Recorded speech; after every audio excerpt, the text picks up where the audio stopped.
Private school, ऐसे तो लोग बोलते हैं कि हम स्कूल से लोगों को शिक्षा देंगे, लेकिन आज शिक्षा नहीं, लोग पैसे कमाने के लिए स्कूल खोल रहे हैं। आप देश में बड़े बड़े स्कूल देखेंगे तो सरकार उन स्कूलों को सख्त हिदायत देती है कि जो जितने भी प्राइवेट स्कूल हैं वो नॉन प्रॉफिटेबल बिजनेस है, यानी कि आपके पास पैसा है, आप समाज सेवा के नाम पर स्कूल खोलिए, लेकिन आप उससे मुनाफा नहीं कमा सकते।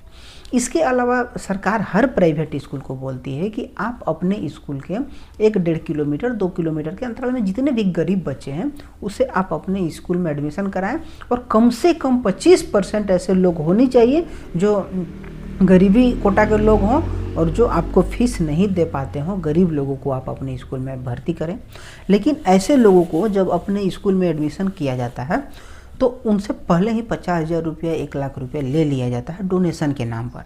और ऐसा आज तक भारत में एक भी स्कूल नहीं है जो 25% लोगों को एडमिशन दिया हो, ऐसा हो ही नहीं सकता। इसके अलावा आप देखेंगे कि प्राइवेट स्कूल अगर बुक खरीदवाती है उसमें भी उसे 30% कमीशन मिलता है, कपड़े खरीदवाती है उसमें भी 40% कमीशन मिलता है, कॉपी किताब इंस्ट्रूमेंट बॉक्स जूता चप्पल जो भी खरीदवाना है सारा का सारा चीज़ में उसे 20% 30% कमीशन मिलती है स्कूल के मालिक को। इसके अलावा आप जानते हैं कि अलग अलग एक्टिविटी कराई जाती है, किसी प्रतियोगिता में उसे स्पेशल पोशाक खरीदाया जाता है, उसमें भी उन्हें बोला जाता है कि आप फलना दुकान से जा करके वहाँ से आप खरीदें, उसमें भी उसे कमीशन मिलती है। इसके अलावा स्कूल में तमाम प्रकार की एक्टिविटी की जाती है और सारे के सारे चीज़ों में उसे कमीशन प्राप्त होता है। रोक दो थोड़ा सा। इसके साथ ही यदि आप स्कूल में अपने बच्चों को पढ़ाते होंगे तो आप देखते होंगे कि कंप्यूटर एक सब्जेक्ट होती है, लेकिन कंप्यूटर के लैब के नाम पर आपसे अलग से पैसा चार्ज की जाती है। इसके अलावा आप देखेंगे कि तमाम प्रकार के मिसलेनियस फी के तौर पर आपको मेडिकल के नाम पर पैसा लिया जाता है, और जितने भी एक्स्ट्रा सुविधा आपको मिल रहा है, और सुविधा मिले या ना मिले, बच्चा साल में कभी उसका स्कूल में जाने के बाद पेट दर्द भी हो या ना हो, लेकिन आपसे उस चीज़ का पैसा ले लिया जाता है पहले ही।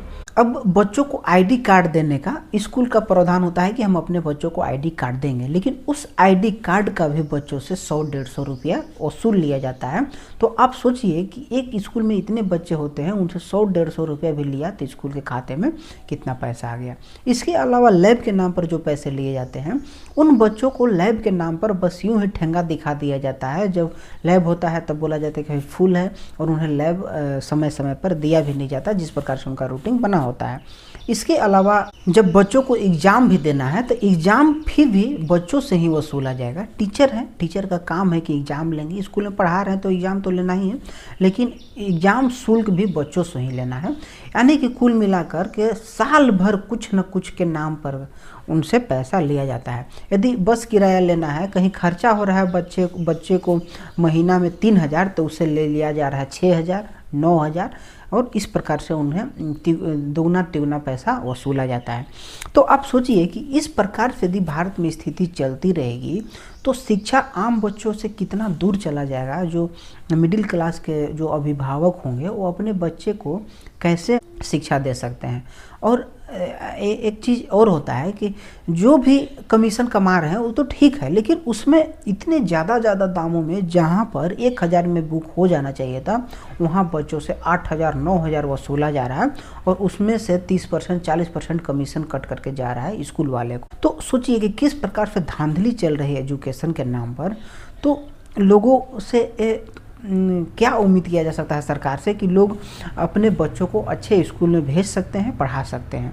खैर, हम सभी को आवाज़ उठाना होगा, और इस चीज़ को जो इतनी बेरहमी तरीके से अभिभावकों से पैसा ऐंठ रही है, इसे बंद कराना बहुत ही ज़रूरी है। नहीं तो एक समय ऐसा आएगा कि भारत में शिक्षा के लिए लोगों को थोड़ा सा भी रुचि नहीं रहेगी, क्योंकि शिक्षा दिलाने के लिए उनके अभिभावकों के पास पैसा ही नहीं रहेंगे।